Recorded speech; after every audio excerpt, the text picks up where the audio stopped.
Ebigambo bingi nnyo ebibadde bitambula nti bw'oba wali okoleddeko mu Saudi Arabia n'okomawo ewammwe ku butaka tokyakkirizibwa kuddayo.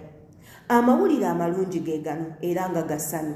Kyekusaba ggwe ali eyo wenna alaba akatambi kano nkusaba okawulirize n'obwegendereza ate era tokakodowalira okaweeko munno kayinza okumutaasa.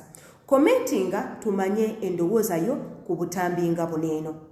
Mbakoledde akatambi kano olunaku olwaleero nga nzize kusaanyaawo ebyo byonna ebibadde byogerebwa nti bw'oba ovuddeyo ku kyeyo ng'obadde okolya mu Saudi Arabia kabaka yabagaanye okudda temukkirizibwa kudda temukkirizibwa kukomawo ekintu ekyo kikyamu okkirizibwa ddala okuddayo mu ggwanga eryo ly'obadde okoleramu unless okuggyako ng'oyina ebizibu bino wammanga byengenda okwogerako ebiyinza okugaanisa okuwa visa oba okuyingira eggwanga eryo.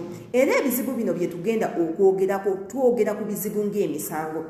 Omuntu ayinza okuva eri n'aŋŋamba Adita oyogedde ku misango naye misango ki? Nga emisango gy'okudduka ku bakama bammwe. Bangi kumwe mudduka ku bakama bammwe naye ne mwerabira nti bakama bammwe basobola okubateekako emisango ate era nga mubalabye bannammwe bangi nnyo abateereddwako emisango gy'okudduka.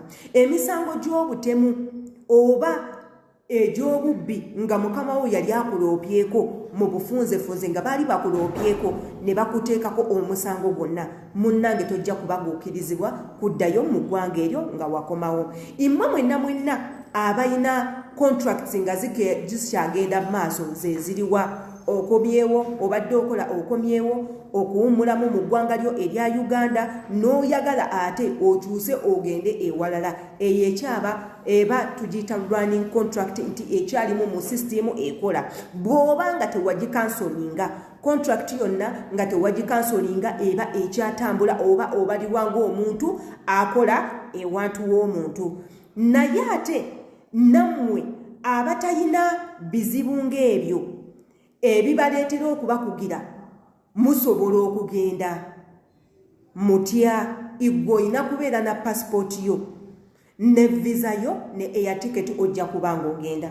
Tusobola okweyambisa ennamba yo eya passport oba kyetuyita passport number ne tugiteeka mu system yaffe ne tulaba ennamba yo eya passport eriko obuzibu oba teriiko buzibu, baakuteekako omusango oba tebaakuteekako musango. Ebyo byonna wonooba tobiina muganda wange ojja sobola okulinnya ennyonyi oddeyo okole. Yenze Sheila Adita kansubire nti nno akatambi kaneeno kagenda bbaka amakulu gye muli mwe mwenna abatufollowinga ku Facebook mbaagala nnyo mukama abampere kyemusinga okwagala wabula ate nga ku TikTok tubeerako bulungi nnyo ku Sheila Adita 1 ne Sheila Adita page. Ayagala okunkubirako ku video chat kozesa Instagram yange Sheila Adita page, ku YouTube gye tuli tuteekayo obutambi obulungi ennyo eri mmwe bankuba kyeyo nga teweetaaga kubusubwa by all means. Kyolina okukola kiri kimu subscribinga okwate ku kade nga video yonna gye tuteekayo esookera ku ggwe ate era okomentinge tumanye nti gy'oli kubanga oba ofuuse memba ku channel yaffe eyo. Amawulire g'okuddayo genda okukola gwe wenna atwetaaze tutaddewo ennamba yaffe eyo ku gy'olabaawo ku screen igwe gikwatemu ojje otubuze ekibuuzo kyonna ky'oyagala. Tiimu yaffe nga bwe tukola tujja kubanga tukuddamu ku biki bye weetaaga ebintu bitono nnyo. Twetaaga passport yo, twetaaga nga ggwe omuntu okwogerako naawe otubuulire amazima embeera gye wali oyitamu eyo na biki by'olowooza ebiyinza okwagazisa okugenda oba okwagazisa okusigala.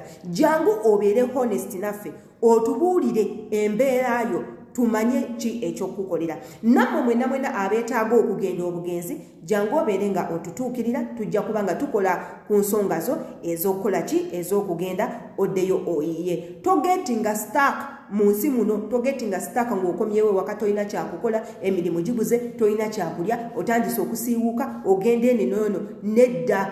Jangu tukufunire omulimu oba oyagala kukyusa mulimu ki oba mulimu ki tujja kugufunira oba oyagala kukyusa genda kukolerako mu nsi tugufunira. Abavubuka abasajja emirimu gyammwe tugirina yadde nga giriko akasente ka waggulu ku mirimu gy'abasajja naye nga mwenna tubakolako mweyambise ennamba eri awo waggulu musobole okukontaktinga tusobole okulaba engeri gye tweyambamu nze nammwe. Amannya yenze Sheila Adita, mbaagala nnyo.